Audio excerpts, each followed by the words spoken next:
Anti-lockdowners of Reddit. Why? I know a couple of small business owners burning through their life savings. Meanwhile, my state hasn't been hit hard, and we've done so well at preventing the hospitals from being overloaded. Every nurse I know is furloughed. My wife is an RN. About 300 confirmed cases in the city last week, not one admission to ICU. The math isn't adding up in this crisis. We were sensible to take drastic measures, but are not being sensible when now evaluating the actual threat. Deaths in our city per capita are down from a year ago. ICU admissions down. There is no pushback on reasonable measures. There is growing pushback on ignoring evidence. But isn't that just because, people are doing the right thing and are in lockdown, so aren't spreading it? It's like seeing the fires going down because it's burned through all the oxygen in a room. So you open a door to go back in. Backdraft equals second wave. His statistic was more pointing out that with 300 cases, not one was serious enough to go to the ICU. Basically, we are acting as if this is the Black Plague and has a super high death rate / confirmed case. But it really doesn't. It's about money. If you can do your job from home, you're probably not that concerned about a continued lockdown. If you're one of those people who's been laid off and actually makes more on unemployment, thanks to the federal $600 a week supplement, you're probably also not that concerned. But if you own a small business, or you lost your job but don't qualify for unemployment, the longer the lockdown goes on, the closer you are to losing everything. Also, that $600 runs out at the end of July. There will be tens of millions of suddenly desperate people applying for every job under the sun. I think this is why I feel strongly that the government should be providing monthly income to everyone without guaranteed income right now. I absolutely see my privilege in working from home and not worrying about bills, but I don't want to open the world back up prematurely and cause far more deaths in a second wave. With all due respect, the one-time 1.2K stimulus check didn't cover a full month of expenses for some people. This is what people don't understand. Either less than 1% of people die from COVID, or 5% plus could go homeless and lose everything. The majority of the people need to get back on their feet. I don't qualify for unemployment and really need a job. Why don't you qualify? In Canada, for example, the aid only applies to people who are unemployed due to the virus or other similar circumstances. It doesn't apply if you voluntarily quit your job or if you were unemployed before all this happened. You are unemployed because of COVID. The eligibility requirement for CERB states stopped working because of reasons related to COVID, which is fuzzy enough to apply to you as long as you earned $5K last year. Ain't nobody hiring because of the crisis, so you continue to be unemployed because of it. It specifically says you must not have quit your job voluntarily. Let's not forget anyone who's dealing with abuse in their homes. If I was in lockdown with my parents or exes, of course I'd want it over as soon as possible. For some, the choice is even tougher. Contract COVID-19, live on with no sense of self or no friends/family, or get murdered. Tougher still if there are kids involved with no legal right to leave on their own. It amazes me how many people are unaware of this, despite how ubiquitous domestic abuse is. If you're not affected by it yourself, you know someone close to you who is/has been there. Child abuse reports are down because third-party people don't see the kids anymore. Sad face. Wow, that is incredibly concerning. Also, it's harder for the kid reports themselves, if they're always in the home. There was a sexual abuse hotline that reported a major increase in the proportion of their callers that were minors. I can't imagine what it does to a child to be trapped with their abuser for weeks on end. I'm not an anti-lockdowner, but I understand some of their perspectives. Some people live paycheck to paycheck. Confining them to their homes can be quite stressful. Even stimulus packages, unemployment benefits, and reduced pay might not get them through. There may be some people that hide their mental health issues, knowingly or unknowingly, behind social interactions. Being around people might make them really happy and forget certain concerns, or prevent intrusive thoughts. Not being able to have this safety net can really mess with your mind. It's like a weighing scale. Do I choose my physical health over my mental health? Do I choose to risk infection over being homeless? This somewhat applies to me. I'm not an anti-lockdowner either, but I suffer from depression and hide this from everyone I talk to. It was getting better, and is as starting to feel less alone, as I was making new friends and putting myself out there. But now that this quarantine is going on, I've not been productive with anything. I don't have motivation to keep myself active or healthy, although I try, as I know it is very important. I just want this to be over, and I've been trying to make some plans to hang out in less populated areas / go for hikes, stuff like that, but I just can't be alone. It's not just your health. If you catch it, you might be fine. You will, however, spread it to others who might not be fine.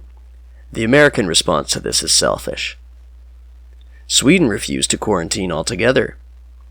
There's no government-imposed quarantine, but their economy has suffered as much as everyone else's because the population are frightened. Time will tell whether what they have done was the right call, but it isn't a magical solution. I'm in the UK, and personally, if our lockdown ended today, I wouldn't be going to a pub or restaurant anytime soon, and I doubt I'd be the only one. Even a 10 or 20% fall in customers will make a lot of businesses uneconomic, so there would still be lots of bankruptcy and unemployment. I'm anti-lockdown nationwide. I'm all for local lockdown. I'll explain what I mean. I live in a rural town in Oregon, USA. We've had 3 cases. We have to follow the same rules as Portland, who has had thousands of cases. Obviously, my town shouldn't have to follow the same rules as a huge city because it's not the same situation. There are towns all over the US that are hurting financially because they have to follow the same lockdowns as larger cities that are getting hit hard. In my little town, I've seen almost a dozen businesses shut down, citizens going homeless, and nobody can do anything about it. All this misery for 3 fucking cases, all of which were not hospitalized. Our only hospital is close to bankruptcy because there are no doctors operating or accepting patients. Obviously, Portland should lock down. It has a high population density and has a lot of travel in and out because of the large airport. However, my town shouldn't have to lock down when no one comes in or out and no one has gotten sick. This is what they're doing where I live. The majority of cases, over 60%, have been in one city. Almost everywhere else in the province had 1 to 2 cases which have been recovered for weeks and required no hospitalization. As a result, everywhere in the province aside from that city is now opening up in phases. We're about 2 weeks in with no increase in cases. This is what my town plans on doing, slowly reopening to ensure there isn't a huge boom of cases. And it's not hard to use common sense and take things slow. Isn't there a risk of people traveling to your town because the shops at their town are still closed? You overestimate the desire of people in big towns to go to most smaller towns. Chicagoans don't want to shop at the Kroger or the rent a boutique store in Kankakee. I'm eating once a day to save the most I can, and I don't know how I'll pay next month's rent. Do I need more reason? The point of lockdown originally, which I was all for, was to build up hospitals and ventilator capacity so it wouldn't be exceeded. You may remember Flatten the Curve from like a month ago. That has been done. Hospitals have been and are continually building up capacity. We have ventilators stockpiled and are making more every day, and this thing isn't nearly as bad as it was predicted to be. Obviously, coronavirus is a real issue, but that doesn't change the fact that all predictions have been overblown. I'm obviously not saying to go make out with strangers. Socially distance, wear masks, have at-risk people continue to stay home, do all that, but if we don't reopen soon, we're even more screwed than we are currently. Lockdown is going to kill more people than a virus. Elective surgeries, this doesn't mean just nose jobs, it often includes things like kidney and heart transplants, medically necessary back and neck surgeries, etc., are not happening. People are starving and going bankrupt. Drug abuse and suicide is going to skyrocket if it hasn't already. We cannot wait. If a vaccine is coming, and there is no guarantee we ever develop an effective one, it is at bare minimum months away before first production. Likewise, a working treatment is not guaranteed. We need to get real life back on track before this moves from a Great Depression-like state, how job loss is currently, to worse. Also, let's ditch the straw men.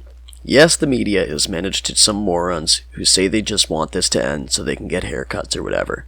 This is not about, oh, you're too weak to even sit at home and game. A vast majority of people who want to reopen wish to get to work, seeing if they can salvage any part of their largely ruined lives. While we are allowing people to go back to work, we can still be responsible. Have people who are high risk stay home. Everyone nationwide should mask up and socially distance, and if there is an outbreak, quarantine that area. But we cannot go on like this for much longer before people just start to say, F the law, I need to fix my life. And they are right.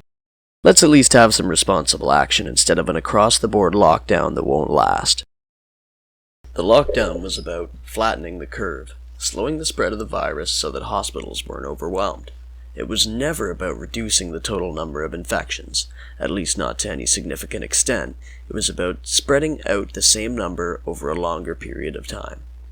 The curve is now over-flattened, to turn a phrase.